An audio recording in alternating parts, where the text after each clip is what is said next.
नमस्ते दोस्तों, स्वागत है आपका आज की इस रहस्यमयी और दिमाग घुमा देने वाली कहानी में। मैं हूं आपका दोस्त और स्टोरी टेलर आरवी। दोस्तों, आज की कहानी सिर्फ एक कहानी नहीं बल्कि एक ऐसा सवाल है जो आपकी सोच को झकझोर देगा। सोचिए, अगर किसी की मौत हो जाए और सामने 3 लोगों, एक सांप, एक बाज और एक ब्राह्मणी, तो असली अपराधी कौन होगा? क्या सच में जिसने जहर दिया वही दोषी है या फिर सच्चाई कुछ और ही है? आज हम लेकर आए हैं बेताल पच्चीसी की 13वीं कहानी, अपराधी कौन। एक ऐसी कथा जो आपको अंत तक सोचने पर मजबूर कर देगी। तो दोस्तों, अपनी सोच को तैयार कीजिए क्योंकि कहानी के अंत में आपको खुद तय करना होगा आखिर असली अपराधी कौन है।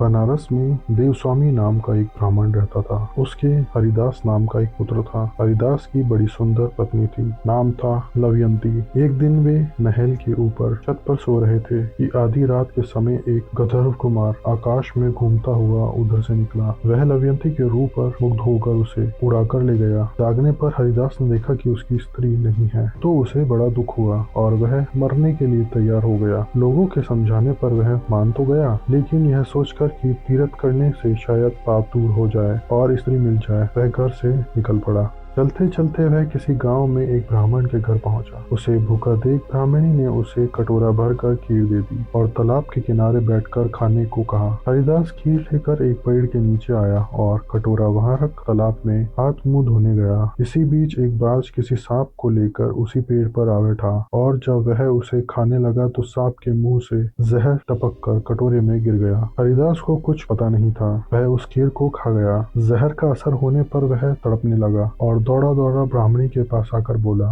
तूने मुझे जहर दे दिया। इतना कहने के बाद हरिदास मर गया। पति ने यह देखा तो ब्राह्मणी को ब्रह्मघातनी कहकर घर से निकाल दिया। इतना कहकर बेताल बोला, राजन, बताओ कि सांप, बाज और ब्राह्मणी, इन तीनों में अपराधी कौन है? राजा ने कहा, कोई नहीं। सांप तो इसलिए नहीं क्योंकि वह शत्रु के वश में था। बाज इसलिए नहीं कि वह भूखा था, जो उसे मिल गया उसी को वह खाने लगा। ब्राह्मणी इसलिए नहीं कि उसने अपना धर्म समझकर उसे खीर दी थी और अच्छी दी थी। जो इन तीनों में से किसी को दोषी कहेगा वह स्वयं दोषी होगा। इसलिए अपराधी ब्राह्मणी का पति था, जिसने बिना विचारे ब्राह्मणी को घर से निकाल दिया। इतना सुनकर बेताल फिर पेड़ पर जा लटका और राजा को वहां जाकर उसे लाना पड़ा। बेताल ने चलते चलते नई कहानी सुनाई।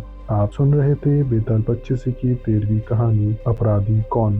तो दोस्तों, यह थी आज की पूरी कहानी। आपकी क्या राय है कमेंट में जरूर बताइएगा। अगर आपको कहानी पसंद आई हो तो इसे लाइक करें, शेयर करें और हमारे चैनल को सब्सक्राइब करना ना भूलें। बेल आइकन दबाइए ताकि आपको हमारे नए वीडियो की नोटिफिकेशन सबसे पहले मिले। मिलते हैं अगले वीडियो में, तब तक के लिए जय हिंद, धन्यवाद।